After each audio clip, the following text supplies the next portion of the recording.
Good Monday afternoon, everybody. It is Monday, February 10th, 2020. Welcome to another edition of Talking Fitchburg. I'm Jeremy Crosby alongside Andrew, the main man Bamlet. Welcome in to TF here at the noon hour. How about that snow, folks? It snowed and snowed and snowed some more.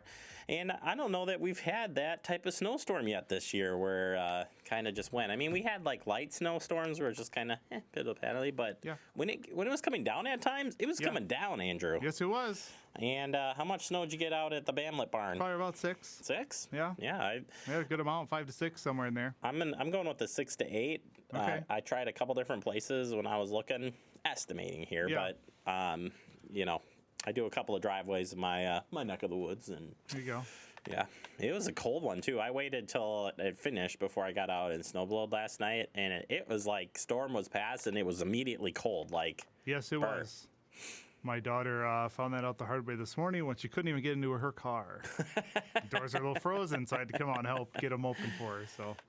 There's where that auto start. It really pays off. Yeah, right? That's what I said.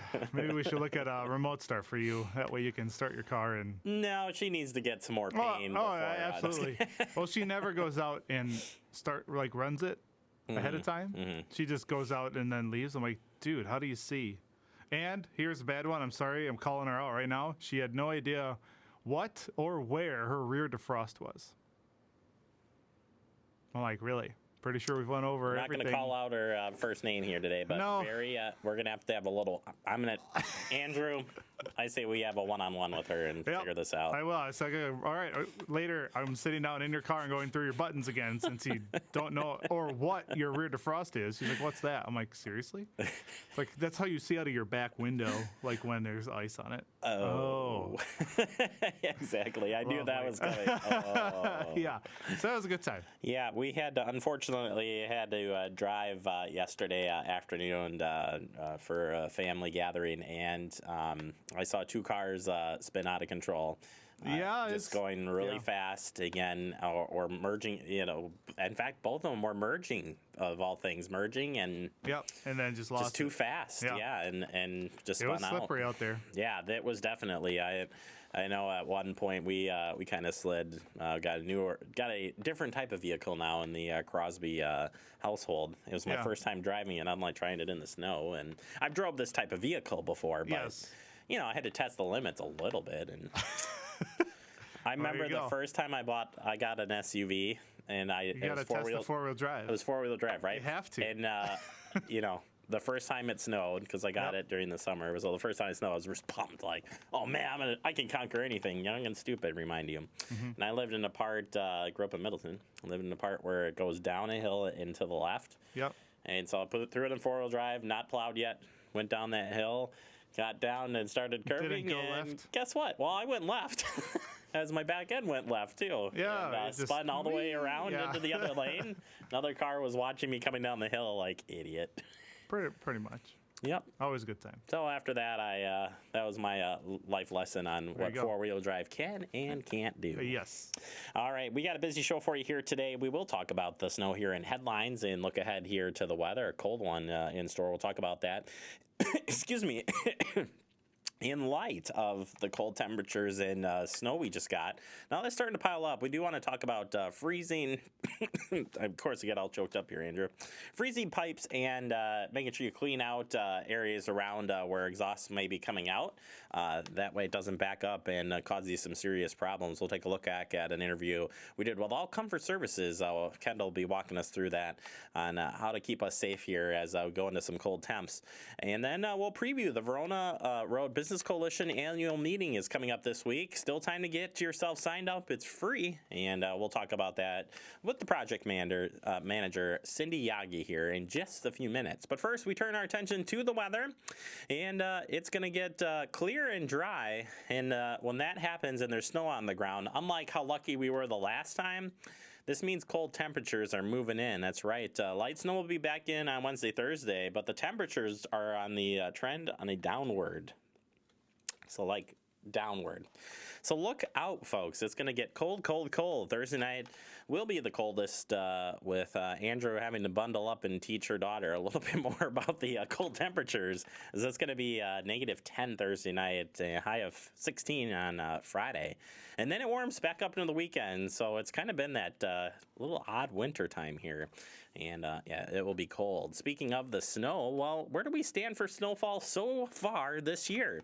And as we all know on this show, at Halloween, when we said, oh my gosh, we're going to have a lot of snow this year, and I said on the record that we're going to have the most snowfall, break some records this year.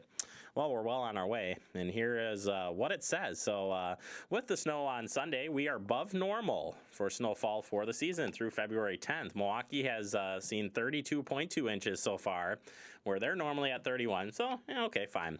And Madison seen 43.4 inches so far, and the normal is 34, so a little bit different there in the Madison area. Yeah. Andrew, any comment on this? I mean, I don't know. I feel like we haven't had that much snow. But it's come and gone. I mean, the 40, and I forget, we had some in October, so it's like you don't think of that. And it's like, yeah. Yeah, and that was like several inches to kick things off. Yes, it was. And that's the... It just feels like we have not had, 43 inches around here? Really? Okay.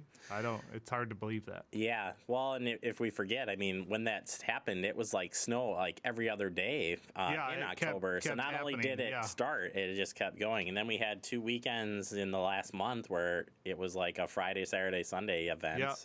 Yep. They add up, so yeah.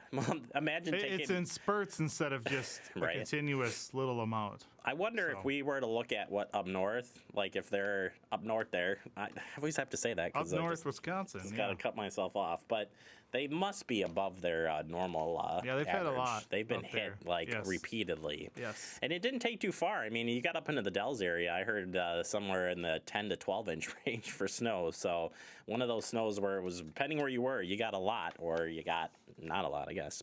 All right, Fitchburg Fire Department stopping in for a visit at Woods Hollow Children's Center last week. We got some photos for you. Always cool to see when our public safety stops in and reads some stories. Now, don't you think they'd want to read like some fire stories or EMS stories? I see Fitrona was part of this as well.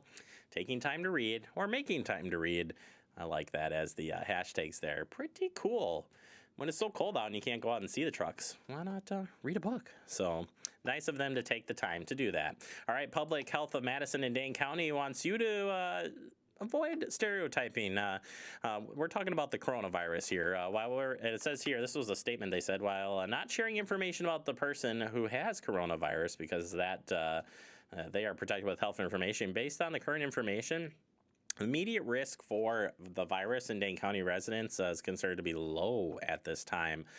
So this is what they say. It's important to avoid assumptions or stereotypes about who you think might be sick. You cannot tell if someone has a risk of spreading the coronavirus by what they look like.